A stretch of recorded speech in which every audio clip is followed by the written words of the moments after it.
The Michigan Man Podcast, episode 110.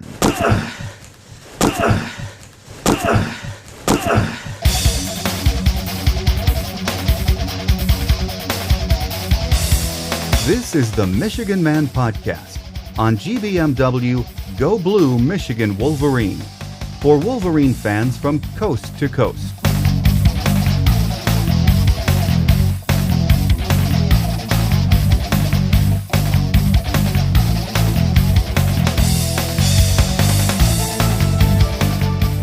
Go Blue and welcome back to the Michigan Man Podcast. I'm your host, Mike Fitzpatrick. A reminder that starting next month, we'll be going to our summer schedule. 2 shows a month in May, June, and July. Then in August, we'll be back on our weekly schedule as we get ramped up for football season. So make a note that our next show will air on Wednesday, May 9th. As we do each week, let's get started with our View from Section 17, a look at the latest items of interest to Wolverine fans from coast to coast. On our Michigan Insider segment today, Michigan football beat writer Kyle Meinke from AnnArbor.com will join us with his thoughts on the Mott Spring game and other items of interest concerning Michigan football. So please stay with us for that. Michigan softball was on the road against the Golden Gophers last weekend and managed a big win on Sunday that keeps them atop the Big Ten standings. They'll return home this weekend to continue conference play against the Fighting Illini. Baseball is in the midst of their longest homestand of the season and salvaged a victory last Sunday against Northwestern at Ray Fisher Stadium. The Wolverines will continue the homestand this weekend against Indiana. Michigan women's basketball has a new coach. It was announced last Friday that Kim Arico will become the 9th head coach in the 40-year history of Michigan women's basketball. She has spent the last 10 years building St. John's from the Big East into a perennial NCAA tournament team. Coach Barnes will be replacing Kevin Borseth, who resigned shortly after the season ended to return to his roots, going back to coach the University of Wisconsin-Green Bay. Welcome to Coach Arico. Michigan women's tennis dispatched Ohio State last weekend to earn their 3rd consecutive Big Ten championship. They'll be down in Columbus this weekend as the Big Ten tournament gets underway. We'll have more on all of these stories coming up on Wolverine Quick Hits later in the show. Coming up next is our Michigan Insider segment. Today our guest is Michigan football beat writer Kyle Meinke from AnnArbor.com. That's next here on the Michigan Man Podcast on GBMW Go Blue Michigan Wolverine.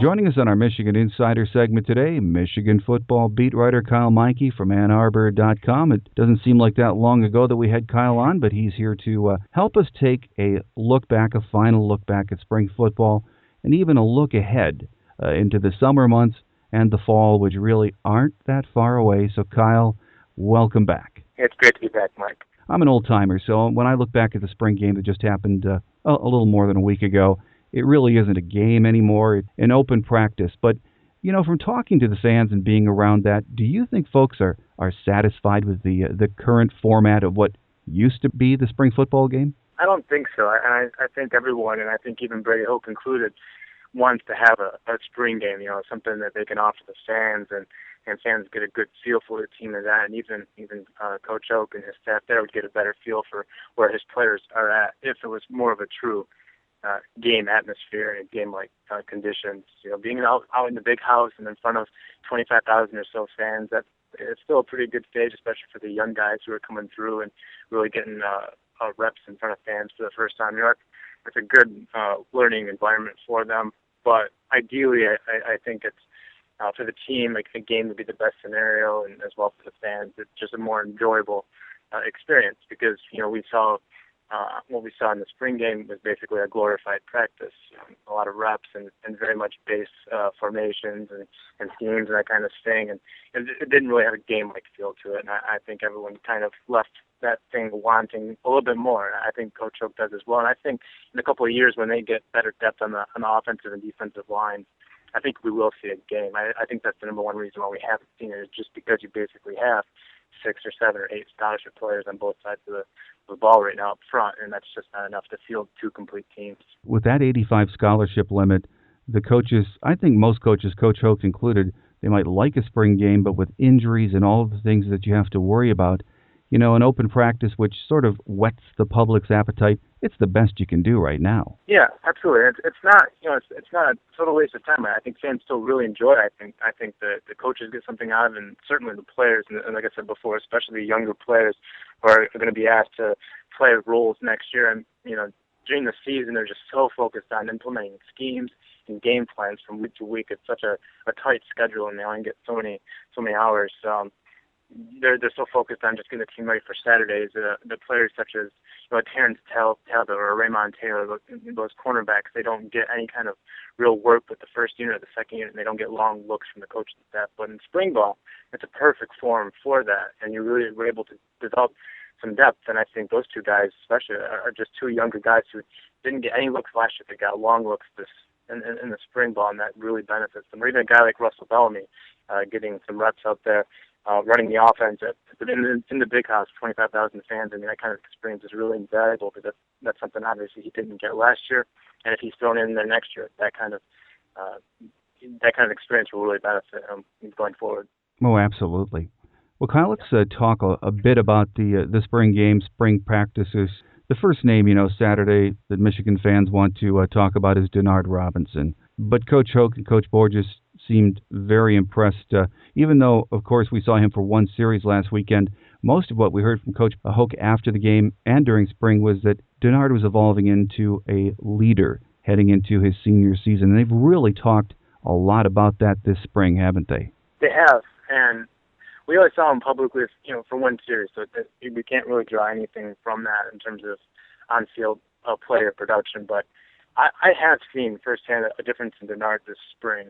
And I don't want to read too much into, Denard Robinson, the guy at the presser, and how that translates into a locker room or, into a classroom or onto a field. That all remains to be seen about what kind of leader he'll be. But from the small windows into Denard Robinson 2012 that we've been able to be given, I have seen a difference. He seems calmer almost and more confident. And I think he's understanding and really embracing the role that he's being asked to take on, which is basically, you're the third-year starting quarterback, and you're the face of the team, and you have to be a leader of this team, and you have to step up. Denard's always been a leader in action. I've really seen that in practices and what teammates say about him. They all love him. The Denard you see smiling in press conferences around the field, that's the Denard you get behind closed doors, according to players. But I think the vocal leadership is something that's always been kind of lacking from Denard, just because he's such a quiet guy. He's more soft-spoken. He's friendly. It's not that he's closed off or anything. He's just not a big talker. And that's never been his style. But I think he's realizing that he has to be a spokesperson for this team, and he has to be a leader for this team. And I think that I see that happening. And we'll see what happens going forward. But I did see a difference. That's something I really did notice with Denard this spring.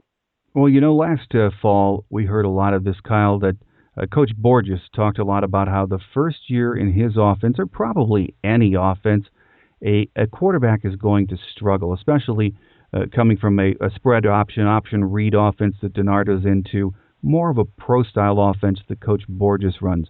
But he mentioned that Denard this spring only threw off the back foot twice that he could remember in the spring, and was making much better decisions with the football. So just taking what you can from what Coach Borges and Coach Hoke said, those two improvements, when you think about it in the overall scheme of things for the fall, they could make a huge difference for this team, couldn't they? Yeah, absolutely. And I try to bring an element of skepticism a little bit. Yeah. When we're told stuff, I want to be able to see it with my own eyes before I really start to buy into something. So Coach Borges and Coach Hoke both have really lauded Denard's development in the offseason and his ability to decrease turnovers and interceptions, and as you say, throwing off the back foot. But in this scenario, I think there really is something to it.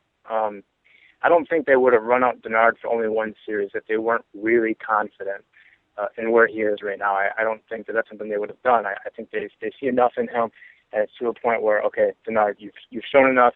You have nothing to prove in this game. We're going to keep you healthy. And we're going to give Gardner and Bellamy a chance to see what they can do and to develop a little bit. I don't think they would have done that if they weren't confident in where he is right now in his development. And from everyone I've talked to, Borges and Hope included, it seems Denard really has, through film work and through working on the fundamentals and being able to slow down the game a little bit and go through his progressions a little bit better, it does seem like he's really decreased the interceptions. And Coach Borges said after the spring game that Denard threw a fourth of the interceptions in this camp as opposed to last camp. And I think that's just basically understanding the scheme better, being able to slow the game down, and, of course, improve fundamentals. I don't think Denard's accuracy, I don't think it's as bad as it's looked sometimes in games. I think a lot of that has to do with he's not recognizing the coverages well enough or quickly enough. And so he's making it life hard on himself. He's throwing into double teams or triple teams when he has another guy wide open or single covered. But I think he's starting to see the whole field. And I think that would just make life easier on him. And I think that we will see a significant drop in the interceptions, which I think would be key for Denard, because for as bad as he was last year, hanging on the football, and he threw the sixth most interceptions in the country last year. Michigan still scored well. I can't remember what the average was, like 33 or 34 points per game. Actually, it was more than what they scored in 2010. So, they were able to be a prolific offense while still turning over the ball at a very high rate. So it'll be interesting to see how well Michigan can do next year if Denard really does limit the turnovers as Borges and Hope says he's doing in spring ball. Well, Coach Hook also mentioned quite a bit about the team's leadership. He's very focused on that. And he said, quite often team leadership emerges during the spring practice, and he's always interested to see how that develops. Other than Denard, which we heard a lot of talk about, tell us about some of the other seniors who seem to be embracing the leadership role heading into the summer workouts. There's a couple of usual suspects. Ray Roundtree, the senior. He's twice led Michigan in receiving. He's been a starter since he was a freshman. He's a senior this year, and he's definitely the elder statesman of that position, so that makes a lot of sense. And then you've got Jordan Kovacs in the defensive secondary there over at safety. He's another 4-year starter. He's entering his 4th year as a starter, and his story is pretty well known at this point. Former walk-on, and because of injury and whatnot, he ascended into a starting role as a freshman and just never relinquished that. And I think he's never going to blow anyone away with athleticism, but he's a good player. He's a good player. He's a solid and doesn't really make a lot of mistakes. And so he's another one of those senior leaders. And I think one name that's really cropped up a lot, and it's interesting to me, I didn't expect it, was Will Campbell. He's notorious as being that big bust, the 5-star recruit and coming to campus, and he's never really had that big season yet, and everyone's kind of waiting around. And I think some people even have given up a little bit on him and whether or not he could round into form and be this big defensive presence on the line. But I thought it was really interesting. Hope mentioned several times about him stepping up as a leader, leading film sessions with the defensive line, and seeing him lead the team out of the tunnel for the spring game. I thought that was really indicative of where his teammates view him. He's not this lazy kid that, Campbell said himself that he was lazy when he came to campus. 355, 356 pounds, just totally out of shape, and didn't understand what being a college football player was and what it entailed, and the lifestyle and the commitment to the program that he needed to give. But I think that's something that he's really embraced over time, and especially this offseason. On a line that includes Craig Rolla, 4-year starter and leader on Michigan of the returners with games played and all that.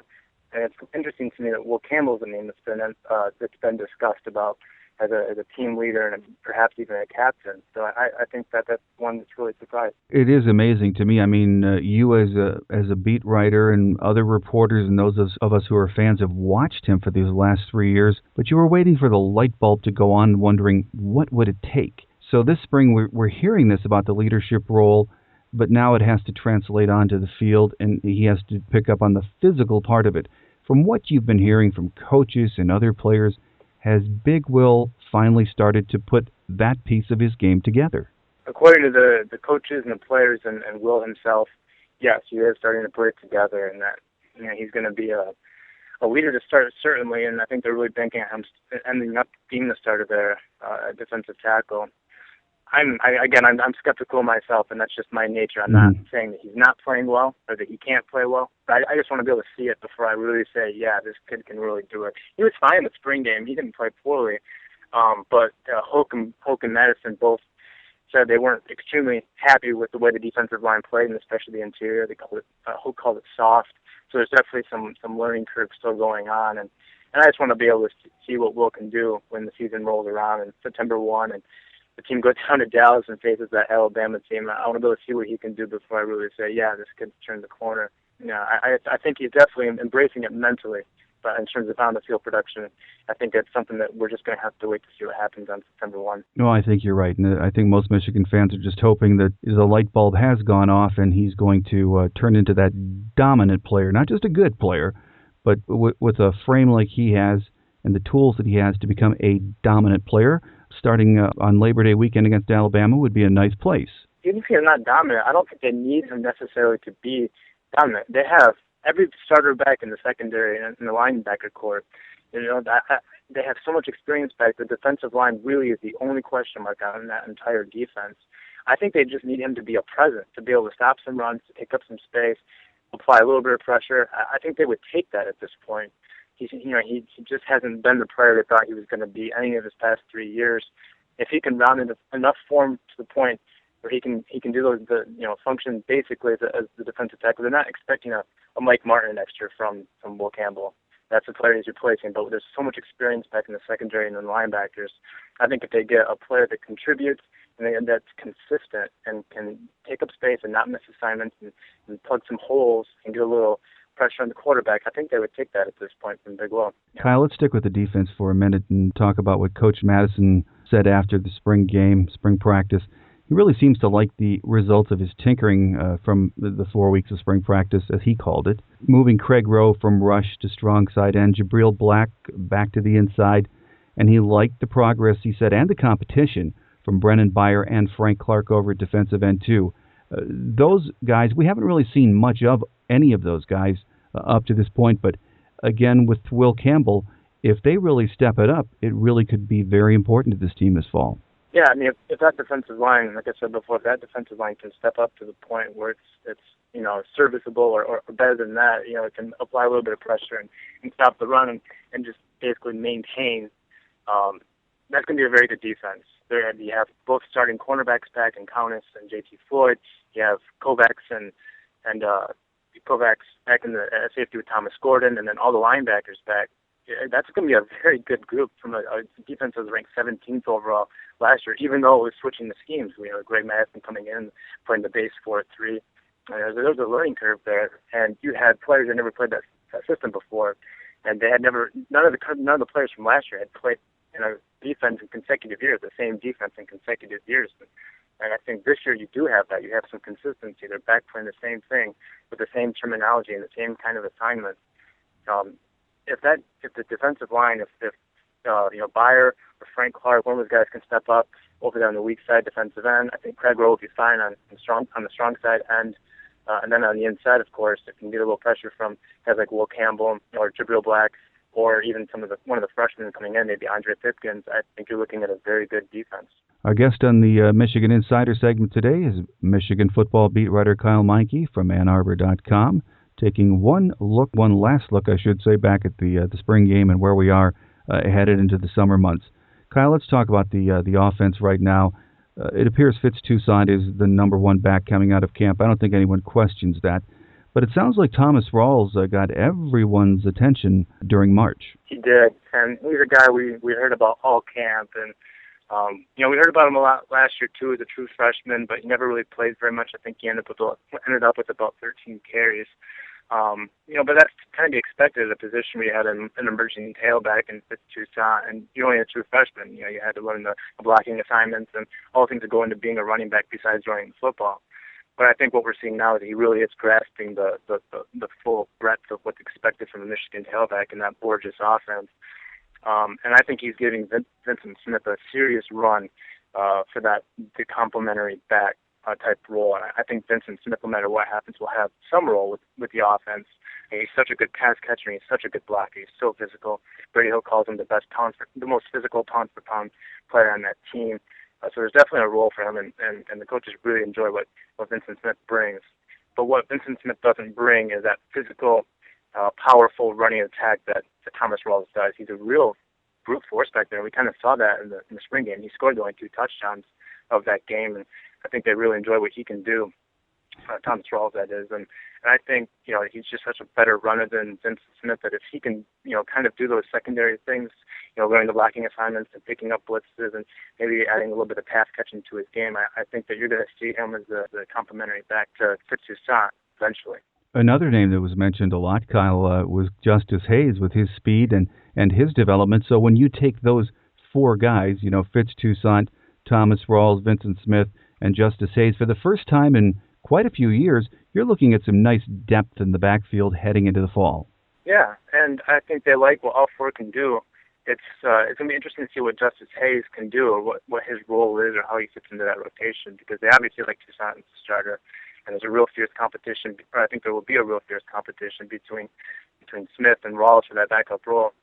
Justice Hayes, I think, he's got a lot of speed. I'm not sure where else he fits in, though. I think they prefer, at this point, Rawls over Justice Hayes. He kind of fits a little bit into that Borges, power back type mold. So you might see him bounce around a little bit as a utility guy, maybe as a slot receiver at some point, or maybe in some kind of trick packages or supplementary packages in the offense.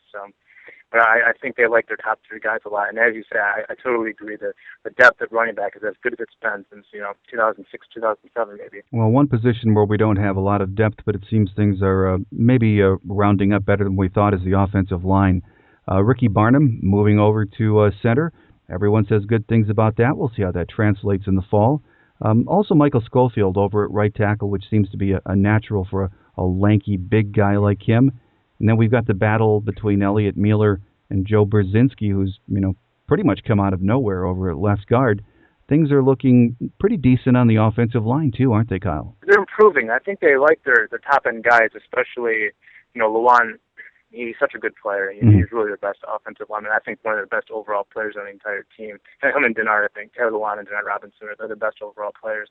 So they're set at left tackle with him. And then, of course, Patrick Omame is back again at right guard, so they're set there. And Schofield, he's playing right tackle for the first time, or he'll be starting there for the first time in his career, but it's a position he's played a lot. And as you said, he's got the profile for it. I don't think they're really concerned with him over there. A little light on experience, but obviously has the profile for it and the skill. I think they're happy with him. The real questions come at center and at left guard. And Ricky Barnum, they say a lot of good things about him, but again, we saw there's a couple of fumbled snaps there in the spring game. Obviously, there's still some work to be done in developing a rhythm with the quarterback there.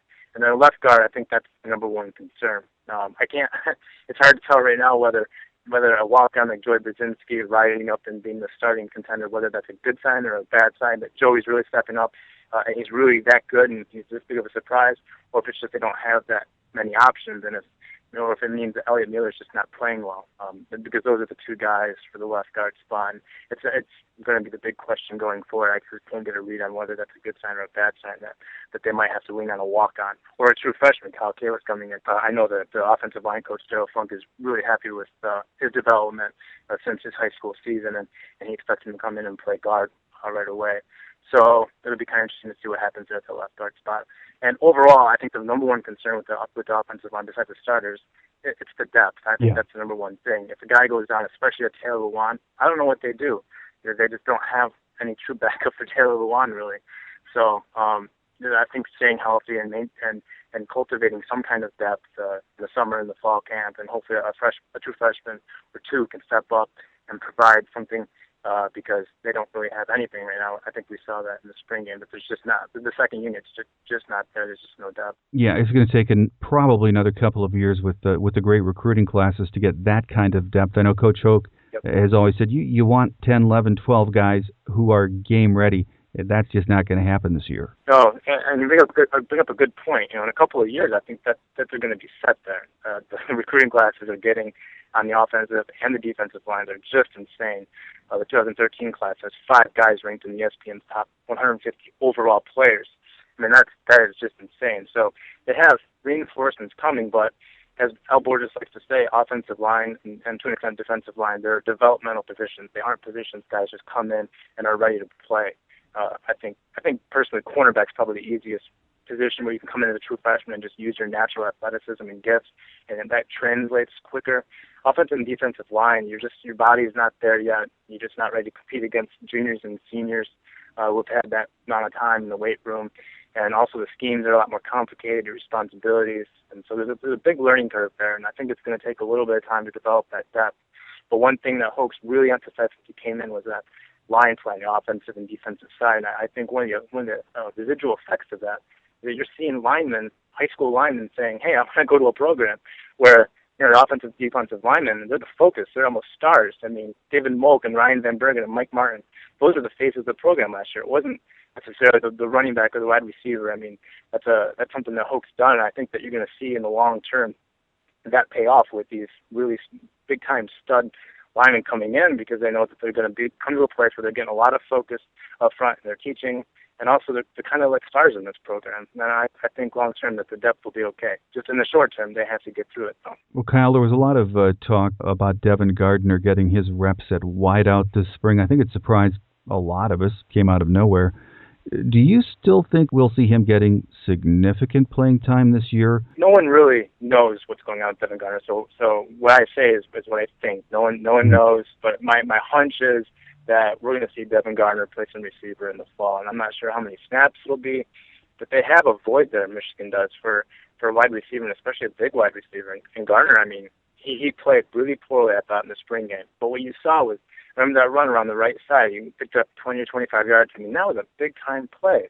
That was his best play of the game for sure, but his athleticism is just off the charts, and I think it'd be a shame for him to spend another year behind Denard Robinson and just not playing, because you saw, I mean, he's a big-time athlete. At 6'4", Michigan could really use that size of wideout, and I think they're exploring that option, and it'll be interesting to see, if he's just kind of a special player there. He plays 10 or 15, 5 or 10 snaps at receiver, or if he goes out there full time, and it could be somewhere in between. I'm not sure, but I think we'll see him some at quarterback, perhaps in those deuce formations we saw last year with Denard Robinson.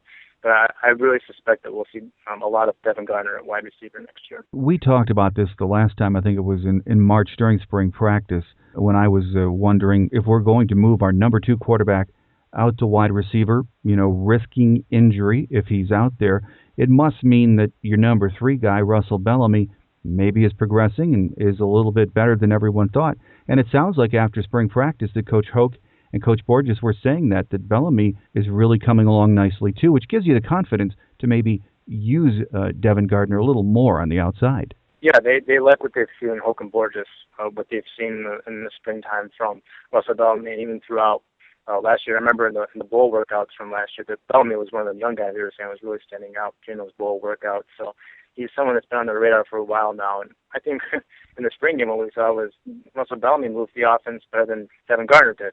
And granted, he was playing against the second teamers, and Devin Gardner was playing against the first teamers, so you have to keep that in mind. But I think what we saw was a guy who's still limited. He's still a young guy. Obviously, he doesn't have the grasp of the offense that Denard does, and his arm strength lacks. He's just not that strong yet in terms of passing.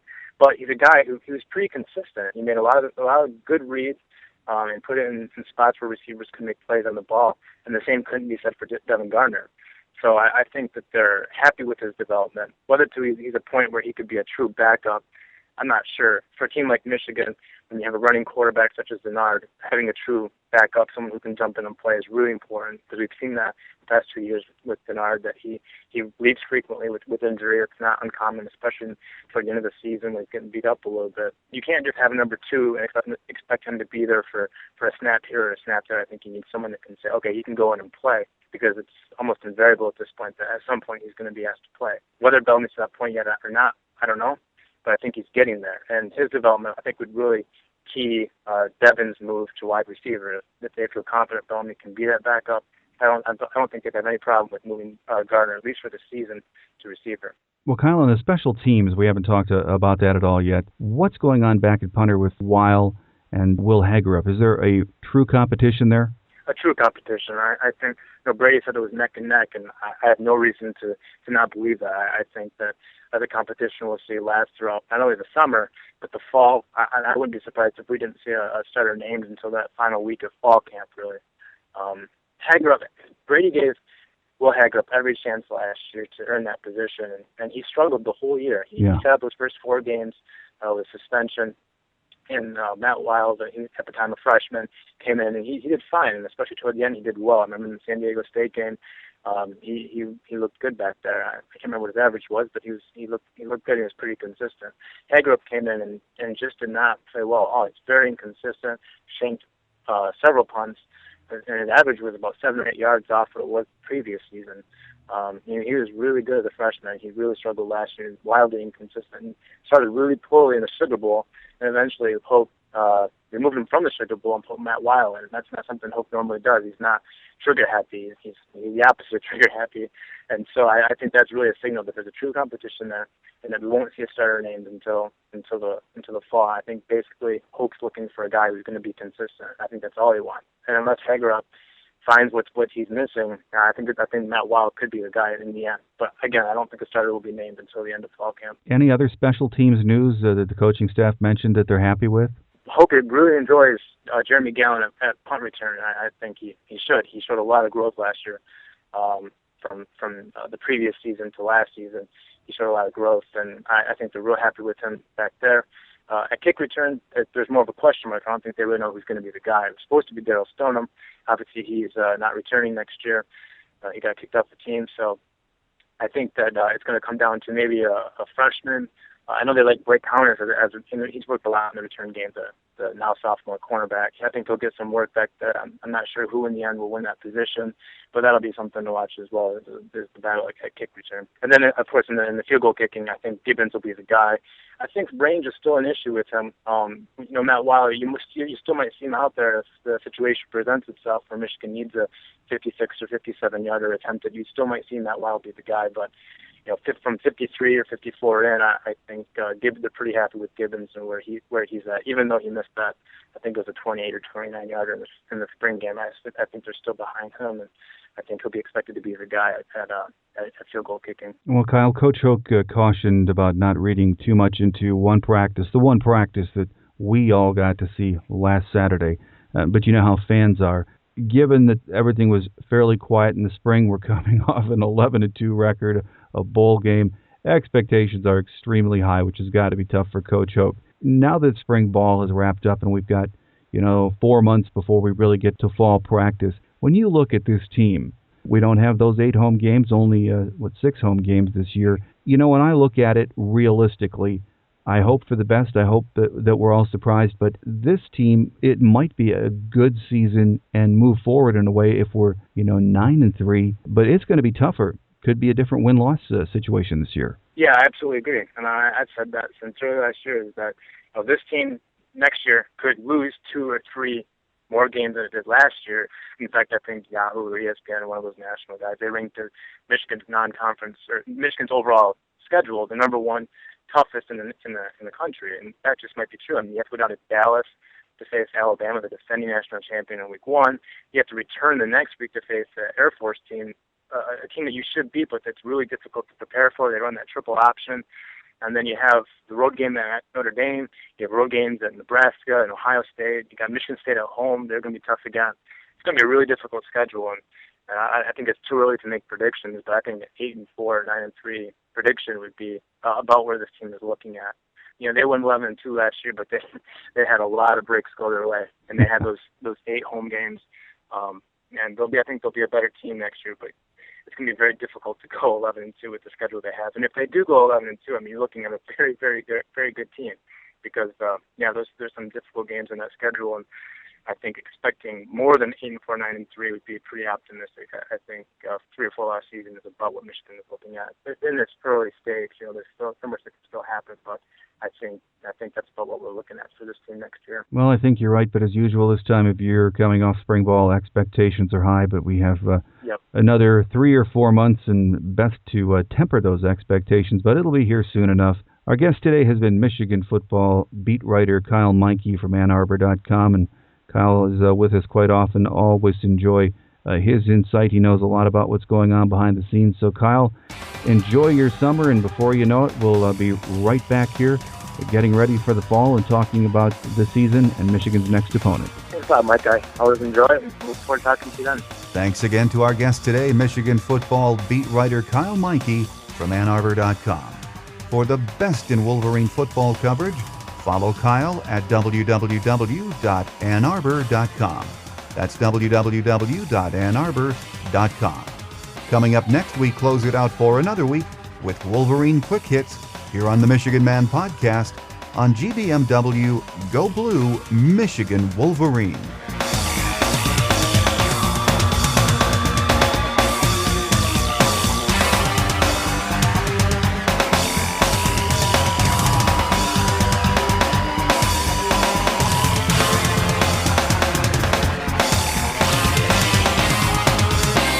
On Wolverine Quick Hits today, freshman Haley Wagner went the distance and hit a go-ahead home run in the 10th inning as the number 20 ranked University of Michigan softball team defeated Minnesota 5-3 in 10 innings on Sunday afternoon in Minneapolis.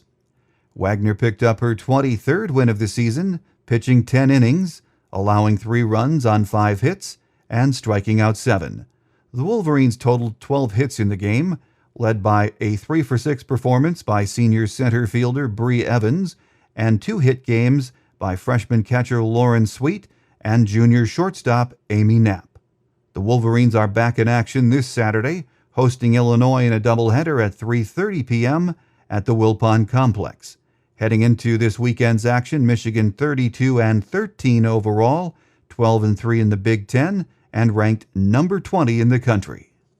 Junior John DeLora hit a 3-2 pitch into center field to score freshman Dylan Delaney and lift the University of Michigan to a 5-4 walk-off win over Northwestern Sunday at the Wilpon Complex, home of Ray Fisher Stadium.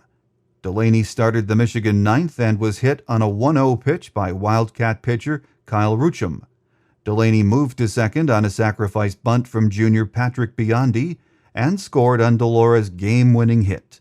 The win went to senior Kevin Van Loo, who retired the last Wildcat in the ninth. Freshman Trent Skutnik tied a career high with 8 strikeouts in 6+ innings of work. He gave up 4 hits and 3 earned runs with a pair of walks. Ruchum took the loss for Northwestern, allowing 2 hits and a run with a strikeout in 1.1 innings pitched. Michigan will continue the homestand this Friday against Indiana. First pitch is scheduled for 7 p.m. at the Wilpon Complex, and the game will be televised on the Big Ten Network. Heading into this weekend series with Indiana, the Wolverines 17-24 overall, 4-8 in the Big Ten. University of Michigan Director of Athletics Dave Brandon announced last Friday the hiring of Kim Barnes-Arico as the 9th head coach in the 40-year history of the Wolverines women's basketball program.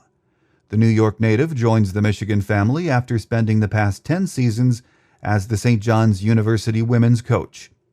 Kim is an elite coach that will help elevate our women's basketball program to new heights, said Brandon. Kim has been successful at every coaching stop and has built teams that compete for championships. She is a tireless recruiter who will accomplish great things at Michigan. We are extremely happy that Kim and her family chose to join Michigan Athletics. I am excited and honored to represent the University of Michigan as its new head women's basketball coach, said Barnes-Arico. The University of Michigan is world-renowned for its academic and athletic excellence, and our program will continue to stress the university's foundational values of being a true student-athlete, excellence in the classroom, excellence on the court, and involvement in the community. I want to thank everyone associated with St. John's University for all that they have done for me, my family, and the women's basketball program over the past 10 years. Throughout her 10 seasons at St. John's, Barnes-Arico built the Red Storm into a national power and one of the elite teams in the Big East Conference. She guided St. John's to 4 NCAA tournament appearances, with the Red Storm advancing to the Sweet 16 this past season and back-to-back second-round appearances the previous 2 tournaments in 2010 and 11. In 2006, she led St. John's to the NCAA tournament for the first time since 1988. So congratulations and welcome to new head coach Kim Barnes Arico. The number 14 ranked University of Michigan women's tennis team claimed a share of its third consecutive Big Ten Conference championship Sunday afternoon, cruising to a 5-2 decision against rival Ohio State in its regular season finale at the Varsity Tennis Center. U of M swept the doubles and claimed 4 of 6 singles contests against the Buckeyes. The Wolverines, who are 17-6 overall, 10-1 in the Big Ten, will head to Columbus this weekend to compete in the 2012 Big Ten Tournament, which gets underway tomorrow and runs through Sunday at Ohio State's Varsity Tennis Court. So congratulations to Michigan women's tennis on their third consecutive Big Ten Conference title. Don't forget to become a member here at GBMW. Visit www.gbmwolverine.com and sign up for membership. Benefits include daily email reminders when a story is published or a mailbag question is answered. You also need to become a member for full participation on our always interesting message board. As a member here on GBMW, you can also take part in our popular Monday Night Live chat with E-Rock Wolverine, Coach BT, Maze Man, Doc for Blue, World's Wolverine, and our hockey guru, Yostmeister. The Monday Night Live chat is taking a summer vacation, but will return in August when fall practice begins. So join GBMW today and get your daily Maize and Blue fix of news and conversation. Visit www.gbmwolverine.com and sign up for membership today. Then each Wednesday you can listen to the Michigan Man podcast. The show is now available as an Android app, which can be purchased from the Android App Store at Amazon.com. If you listen to the show on your Apple device, please take a minute to give the show a review. It does help a lot. Our listener lines are open 24/7. If you would like to call and leave a comment we can use on an upcoming show. Our number is 313-263-4842. I'll also have that posted in our show notes. Whatever's on your mind, football, basketball, recruiting, hockey, just give us a call and state your name, where you're calling from, and then let it rip. If you would rather not leave a voicemail but still have a comment or suggestion for the show, just email us at the Michigan Man Podcast at yahoo.com. That's the Michigan Man Podcast at yahoo.com. I welcome your thoughts and opinions on anything Maize and Blue. Thanks again to our guest today, Michigan football beat writer Kyle Meinke from AnnArbor.com. For the best in Wolverine football coverage, follow Kyle at www.annarbor.com. As I mentioned at the top of the show, beginning next month, we will be on our summer broadcast schedule of 2 shows a month. So we're not going away, just slowing down to enjoy summer. Weekly programming will resume in August as we get ramped up for the coming season. Our next show will air on Wednesday, May 9th. So in the midst of your busy summer schedule, don't forget to download the show and take us with you on your summer travels. Thanks again to all of our listeners around the country, and especially to our service men and women in Afghanistan who listen to the show via the Armed Forces Internet Service. We appreciate the kind words you send to us and are pleased to be able to bring you news of your Wolverines wherever you are. Don't forget to tell your friends about the show, and again, if you get the show from iTunes, please take the time to give us a review. So until Wednesday, May 9th, I'm your host, Mike Fitzpatrick. Take care, and as always, go Blue. Thanks for listening to the Michigan Man Podcast on GBMW Go Blue Michigan Wolverine. You can find us on the web at www.gbmwolverine.com. That's www.gbmwolverine.com.